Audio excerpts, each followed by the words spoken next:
Welcome to the Uzima Health and Wellness Podcast. What did the doctor say?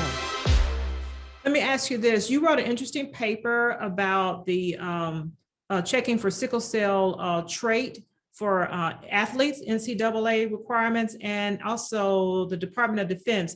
What was the focus of that paper again?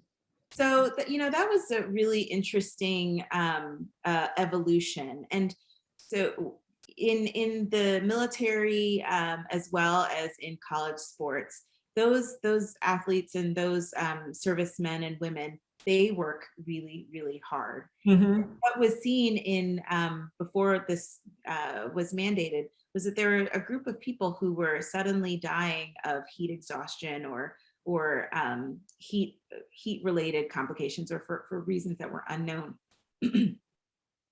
And it came to be understood that persons who have sickle cell trait were more at risk for these heat related complications than persons without sickle cell trait. Mm-hmm. And as a result, both the NCAA, well, first the Department of Defense and later the NCAA began to require testing for sickle cell trait as a requirement for participation, so that they have that knowledge.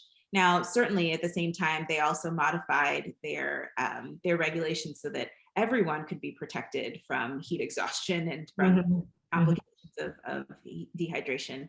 But that was particularly a challenge for persons with sickle cell trait. I mentioned that many years ago, in the mid 2000s, actually, it took it in the 2000s, that we actually started screening every child who's born in the United States for sickle cell disease. Okay. But, you tell a new parent that your child has a genetic disorder that's not going to affect them, may affect their children, your grandchildren. And what we've learned is that a lot of parents just forget. It's not something that they have to think about for 18 years, and then it gets forgotten.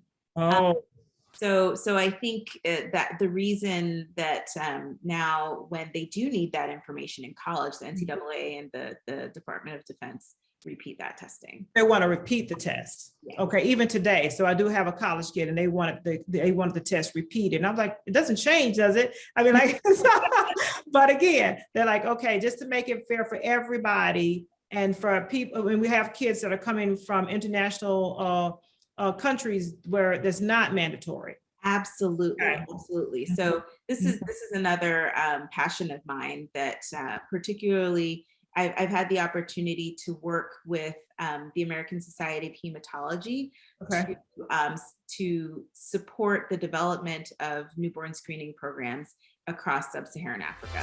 Hi, Uzima family. If you like what you're seeing and what you're hearing, subscribe to our channel. Hit the bell icon below to be notified of our recent videos. What the doctor say?